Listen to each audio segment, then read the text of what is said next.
মানে কিন্তু প্রত্যেকটা ইউনিভার্সিটি কিন্তু একটা সেলফ ভিডিও কিন্তু চাচ্ছে 1 থেকে 3 মিনিটের মধ্যে। কেন? কারণ চায়নাতে কিন্তু আইএলটিএসটা ম্যান্ডেটরি না। যেহেতু আইএলটিএসটা ম্যান্ডেটরি না, সেক্ষেত্রে ভার্সিটি কিন্তু সেলফ ভিডিও নিচ্ছে এবং অনেক ভার্সিটি আছে ইন্টারভিউ নিবে। ডেডলাইনটার উপর ডিপেন্ড করে অ্যাডমিশনটা হয় না, যে ডেডলাইন আছে 30শে জুন 30শে জুলাই, এভাবে হয় না। সিট শেষ তার মানে অ্যাডমিশন শেষ, সিট শেষ তার মানে অ্যাডমিশন ডান। শিক্ষার্থী চায় বেইজিং, গংজু, সাংহাই, সেনজেন, বাট মনে করে এই সিটিতে যাওয়া মানে হয়তো বা অপরচুনিটি বেশি। বাট চায়নাতে যেহেতু পার্ট টাইম জবটা ইলিগাল, সেই ক্ষেত্রে আপনি কোনো সিটিতে যেই জবের পারমিশন পাচ্ছেন না।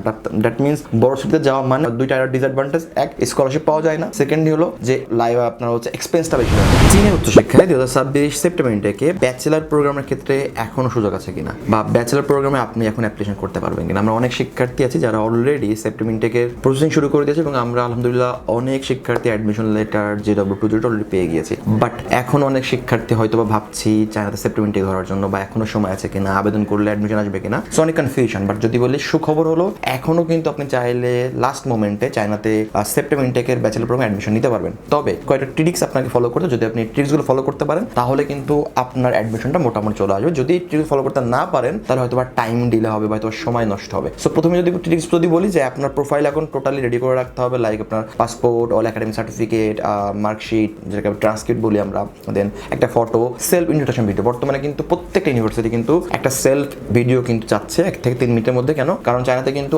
আইএলটিএসটা ম্যান্ডেটরি না। যেহেতু আইএলটিএসটা ম্যান্ডেটরি না, সেক্ষেত্রে ভার্সিটি কিন্তু সেলফ ভিডিও নিচ্ছে এবং অনেক ভার্সিটি আছে ইন্টারভিউ নিবে। সো এটা আপনার প্রিপারেশন নিয়ে রাখতে হবে, দেন আপনাকে অ্যাপ্লিকেশন করতে হবে। অ্যাপ্লিকেশন করার ক্ষেত্রে আমরা তো অনেক সময় চুজ করি একটা ভালো ইউনিভার্সিটি, একটা বেশি স্কলারশিপ, একটা টপ সাবজেক্ট, সিটি, এই 4টা আমরা চুজ করি। কিন্তু আপনাকে এখন এই চারটে আপনাকে একসাথে চুজ করা যাবে না। আপনাকে দেখতে হবে আপনার ম্যান্ডেটরি দিক, আপনার হচ্ছে ইন্টারেস্ট কোনটা। লাইক একটা স্কলারশিপ বেশি ইম্পর্টেন্ট আপনার কাছে, নাকি একটা সাবজেক্ট বেশি ইম্পর্টেন্ট, নাকি একটা ভালো ইউনিভার্সিটি, নাকি আপনার কাছে একটা ভালো সিটি। এবং মাথায় রাখবেন প্রত্যেকটা অ্যাডভান্টেজ আছে, যে স্কলারশিপ, ভালো স্কলারশিপ পাওয়া মানেই কিন্তু সেটা 4 বছরের স্কলারশিপ না, অবশ্যই কন্ডিশনাল স্কলারশিপ। তো আপনি দেখে নেবেন যে স্কলারশিপটা আসলে আপনার কন্ডিশনটা আপনি রাখতে পারবেন কি পারবেন না। যদি রাখতে পারেন তাহলে ওটা আপনার জন্য ভালো, না হলে কিন্তু মোটামুটি ওটা আপনার জন্য কিন্তু বেশ খারাপ। সেকেন্ডলি আপনাকে মাথায় রাখতে হবে যে ভার্সিটি র্যাঙ্কিং, শুধুমাত্র টপ র্যাঙ্কিং এখন অ্যাপ্লিকেশন করবেন না। অ্যাপ্লিকেশন করার সময় অবশ্যই টপ র্যাঙ্ক, মিডল র্যাঙ্ক এবং একটু লো র্যাঙ্কও অ্যাপ্লিকেশন করে রাখবেন, বিকজ লাস্ট মোমেন্টে জানি না যে কখন ভার্সিটির সিট শেষ হয়ে যাবে। তাই আসলে ডেডলাইনটার উপর ডিপেন্ড করে অ্যাডমিশনটা হয় না, যে ডেডলাইন আছে 30শে জুন 30শে জুলাই, এভাবে হয় না। সিট শেষ তার মানে অ্যাডমিশন শেষ, সিট শেষ তার মানে অ্যাডমিশন ডান। সো আপনাকে কিন্তু ধরে রাখতে হবে যে আপনি সাবজেক্ট যারা চুজ করছেন সেটা আসলে একটা যেন না হয়, একাধিক চুজ করবেন। কম্পিউটার সায়েন্সে সব থেকে বেশি অ্যাপ্লিকেন্টস হয়, সব কম্পিউটার সায়েন্স চুজ করার ক্ষেত্রে সাথে আপনি সফটওয়্যার চুজ করে রাখতে পারেন। আপনি চাইলে মেকানিক্যাল, ইলেকট্রিক্যাল, সিভিল এইগুলো চুজ করে রাখতে পারেন। নাম্বার 2, থার্ডলি আপনাকে বুঝতে হবে যে ভার্সিটির র্যাঙ্কিং আমি একটু বলেছিলাম, শুধুমাত্র লো র্যাঙ্কে না, একটু মিডল র্যাঙ্ক, একটু ঘুরায় আপনাকে অ্যাপ্লিকেশন করতে হবে। কোনো ভার্সিটিতে কম্পিউটার সায়েন্স, কোনো ভার্সিটি সফটওয়্যার, কোনো ভার্সিটি এআই, এভাবে ঘুরে করবেন। ফোর্থলি সিটি সবসময় শিক্ষার্থী চায় বেইজিং, গংজু, সাংহাই, সেনজেন, বাট মনে করে এই সিটিতে যাওয়া মানে হয়তো বা অপরচুনিটি বেশি। বাট চায়নাতে যেহেতু পার্ট টাইম জবটা ইলিগাল, সেই ক্ষেত্রে আপনি কোনো সিটিতে যেই জবের পারমিশন পাচ্ছেন না।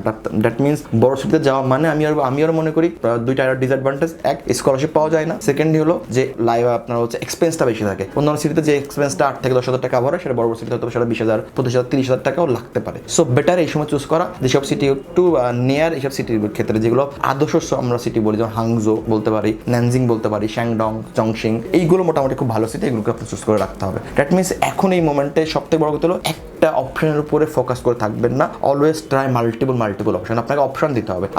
আমরা কোনো রকেট সায়েন্স জানি না যে আপনার প্রোফাইল দিলে আমি অ্যাডমিশন টাস করে করায় ফেলতে পারবো। আমরা মানুষ, আমাদের কাজ হলো অ্যাপ্লিকেশন করা। পার্থক্য হলো আপনার আমার সাথে, আপনি তো জানেন 2টা ভার্সিটি জানেন, আমি তো 20টা ভার্সিটি জানি। আপনি আপডেট রাখেন না, আমি আপডেট রাখি রেগুলার, যেহেতু কাজ করছি রেগুলার, এই হচ্ছে পার্থক্য। এর বাইরে কোনো কিছু না। যদি আপনি এখনো সঠিক সিদ্ধান্ত নিতে পারেন, সঠিক জায়গা বাঁচতে পারেন, তাহলে অবশ্যই আপনি নিজে অ্যাপ্লিকেশন করে অ্যাডমিশন পাবেন। আমাদেরকে দিয়েও বা কোনো ব্যক্তি প্রতিষ্ঠানকে দিয়ে করাতে পারেন। তবে ব্যক্তি প্রতিষ্ঠান নির্বাচনের ক্ষেত্রে একটু দেখে নেবেন যাতে কথা কাজ ঠিক আছে কিনা, কিভাবে কাজ করছে, আপনার সাথে কমিটমেন্ট কেমন করছে। খুব বেশি কমিটমেন্ট করলো, এটা দিব ওটা দিব, দিন শেষে কাজই হলো না, আলটিমেট কোনো লাভ নাই। দিন শেষে বললো কোনো সার্ভিস চার্জ দেওয়া লাগবে না, এটা ওটা মানে লাগবে না, কাজ না করতে পারলে ভাই পয়সা তো পরের ব্যাপার। সো আগে আপনার অ্যাডমিশন দরকার, যাওয়া দরকার, কাজ দরকার, আপনার পছন্দ মতো সবকিছু দরকার। সো যারা আপনাকে এইভাবে কাজ করতে পারবে, যারা ট্রাস্টেড আপনার কাছে মনে হয়, আপনার পরিচিত ব্যক্তি, প্রতিষ্ঠান, যে কেউ হতে পারে বা আপনি নিজেও হতে পারেন, সেভাবে কাজ করলে আশা করি আপনার এই প্রোফাইলে এখনো অ্যাপ্লিকেশন করে ভালো ইউনিভার্সিটি আসা সম্ভব। কারণ এই মোমেন্ট অ্যাপ্লিকেশন করে সবথেকে কুইক আপডেট পাচ্ছি আমরা। লাইক এখন অ্যাপ্লাই করলে হয়ে যাবে, এখন এমন হচ্ছে উইদিন 7 days আমরা আপডেট পাচ্ছি যে reject or accept. So this is the high time to apply in China. So don't worry, আপনারা যদি চায়নারও যদি উচ্চশিক্ষার চায়না উচ্চশিক্ষা যারা জানার থাকে, আগ্রহ থাকে, প্রশ্ন থাকে, অফিসে আসতে পারেন, ডিটেলস কথা বলতে পারেন। আমরা ওয়াইডুয়াল কনসালটেন্সি 7 বছর এই সময় চায়না ইউনিভার্সিটি স্কলারশিপে কাজ করে আসছি। আশা করি আপনার উচ্চশিক্ষা জানেন। WWC শুভ, ভালো থাকবেন। আসসালামু আলাইকুম।